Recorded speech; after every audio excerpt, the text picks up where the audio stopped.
मित्रों नमस्कार। मैं डॉक्टर लोकेश शर्मा, अधिवक्ता जिला एवं सत्र न्यायालय बुलंदशहर पुनः उपस्थित हूँ आपके नवीन ज्ञानवर्धन के हेतु नवीन विषय के साथ। और विषय बड़ा आनंददायक है, बहुत अच्छा है, बहुत ही ज्ञानवर्धक विषय है। तो मैं समस्त अपने प्रशिक्षु अधिवक्ताओं से, मैं विद्वान अधिवक्ता गणों से एवं समाज के सहभ्रांत लोगों से और जो लोग इस तरह की समस्याओं से, जिसे मैं बताना चाहता हूं या बताने वाला हूं अभी, उस तरह की समस्याओं से जो भी फेस कर रहे हो, अपने आप को जूझ रहे हो, लड़ रहे हो मान्य न्यायालय इत्यादि में, तो वो सीधे के सीधे इसको लाइक करते हुए, सब्सक्राइब करते हुए मेरे चैनल को सब ध्यान देंगे। और जो मैं आपको विधान मान्य सर्वोच्च न्यायालय द्वारा प्रतिपादित और मान्य उच्च न्यायालय द्वारा प्रतिपादित बताने का प्रयास करूंगा या बता रहा हूं, उन्हें आप अपने जहन में उतारने के साथ साथ निश्चित रूप से आप उल्लिखित कीजिए और उन्हें गूगल इत्यादि की साइट से निकालने के बाद में अदालत में कोर्ट करने के लिए अपना हिम्मत जुटा सकते हैं और अपने केस को अच्छे से फाइट करके जीतने की स्थिति में आ सकते हैं। इसी क्रम में मैं अभी आपको मैं बताना चाहूंगा, उस बताने से पहले मैं निवेदन करूंगा समस्त अपने दर्शक बंधुओं से, जो लोग मुझे देख रहे हैं वो सब लाइक करें, सब्सक्राइब करें और अपने मिलने जुलने वाले लोगों को शेयर करें, उनको भी सब्सक्राइब कराने का प्रयास करें। मेरा भी इस समय अमरलोक टीवी के नाम से जो हमारा यूट्यूब चैनल है, उसी के साथ साथ मेरी एक advocate ADV advocate LAUKESH Lokesh Kumar के नाम से फेसबुक ID है, उसी पे पेज बना हुआ है, उसको भी लाइक और सब्सक्राइब करें, उसे भी देखें। विषय बहुत महत्वपूर्ण है। विषय आज हम चर्चा करेंगे सेक्शन 258 CRPC पर। सेक्शन 258 CRPC क्या है, पहले हम ये जानेंगे। 258 CRPC मजिस्ट्रेट को कार्रवाई रोकने की शक्ति प्रदान करती है। उसके उनकी शक्तियां प्रदत्त हैं उसमें कि किसी भी कार्रवाई को वो रोक सकते हैं। तो सेक्शन 258 CRPC में कार्रवाइयों को रोकने की जो शक्तियां हैं उसी के विषय में बताया गया है। तो उसी में क्या है कि किन सेक्शंस में हम सेक्शन 258 CRPC ला सकते हैं, किन में हम नहीं ला सकते। विषय बहुत महत्वपूर्ण है, बहुत अच्छा विषय है। तो 138 NI एक्ट में जहां तक माननीय उच्च न्यायालय इलाहाबाद द्वारा प्रतिपादित Jaiprakash Goyal versus State of UP में जो इलाहाबाद माननीय उच्च न्यायालय द्वारा प्रतिपादित एक विधान है, जयप्रकाश गोयल बनाम उत्तर प्रदेश सरकार आदि, तो इसमें उन्होंने क्या उल्लिखित किया है, उन्होंने कहा है सेक्शन CRPC की धारा 258 में के तहत डिस्चार्ज आवेदन धारा 138 NI एक्ट के तहत शिकायत मामले की सुनवाई, शिकायत मामले की कार्रवाई में सुनवाई योग्य नहीं है। मेरी बात समझ गए होंगे आप। जो सेक्शन 258 CRPC है, वो सेक्शन 258 CRPC का कोई भी आवेदन हम जो भी 138 NI एक्ट के संबंध में वाद मामला विचाराधीन है, मामला चल रहा है माननीय न्यायालय में, उसमें हम 258 CRPC का प्रार्थना पत्र आवेदन प्रस्तुत नहीं कर सकते। इसका कहने का भाव मूल केवल इतना ही है।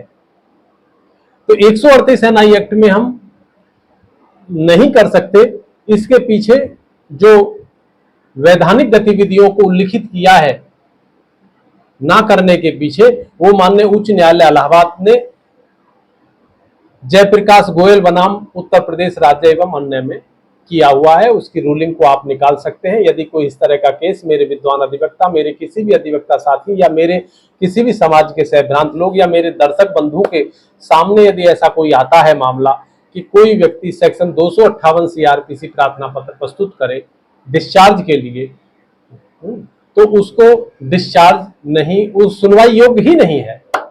विषय कहने का केवल इतना है।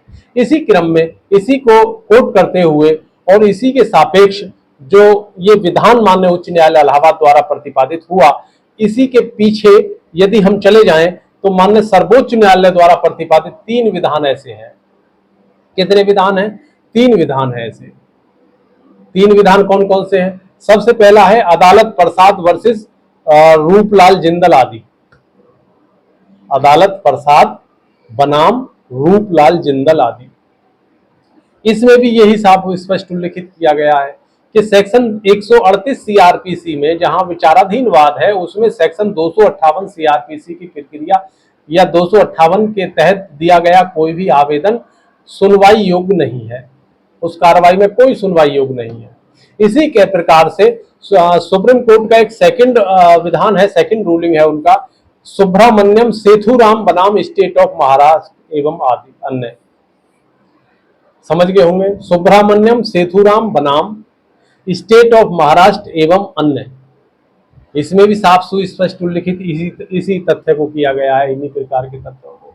इसी प्रकार योगिंदर प्रताप सिंह, एक अगली रूलिंग है, माननीय सर्वोच्च न्यायालय की है ये भी, योगिंदर प्रताप सिंह बनाम सावित्री पांडे एंड अदर्स, योगिंदर प्रताप सिंह बनाम सावित्री पांडे एंड अदर्स। इसमें भी रूलिंग में यही उल्लिखित किया गया है कि यदि सेक्शन 138 सीआरपीसी कहीं भी विचाराधीन है, चेक बाउंस एनआई एक्ट का मामला कोई भी किसी भी न्यायालय में, किसी भी प्रथम वर्ग मजिस्ट्रेट में, तो उसमें कार्रवाई को रोकने के लिए सेक्शन 258 सीआरपीसी का आवेदन सुनवाई योग्य नहीं है, वो सुना नहीं जाएगा, उसका कोई औचित्य किसी प्रकार का नहीं है। ये कहने का केवल इतना भाव है। तो मेरे प्रशंसक महोदय, मेरे दर्शक बंधु हैं, मेरे विद्वान अधिवक्ता बंधु एवं मेरे प्रशिक्षु अधिवक्ता, मेरे साथी कनिष्ठ कुलीन इत्यादि जो भी मेरे सीनियर लॉयर्स मेरे साथी हैं, वो सब लोग मेरे विचार से सब समझ गए होंगे, सबको अच्छा लगा होगा। तो सेक्शन 258 सीआरपीसी के विषय में हमने ये प्रस्तुतिकरण आपको 4 रूलिंग्स के माध्यम से उसको वेरीफाई कराया है। पहला माननीय उच्च न्यायालय इलाहाबाद और 3 हमने माननीय सर्वोच्च न्यायालय नई दिल्ली द्वारा प्रतिपादित विधानों का हवाला देते हुए मैंने आपको बताने का प्रयास किया है। निश्चित रूप से आपको बहुत अच्छा लगा होगा।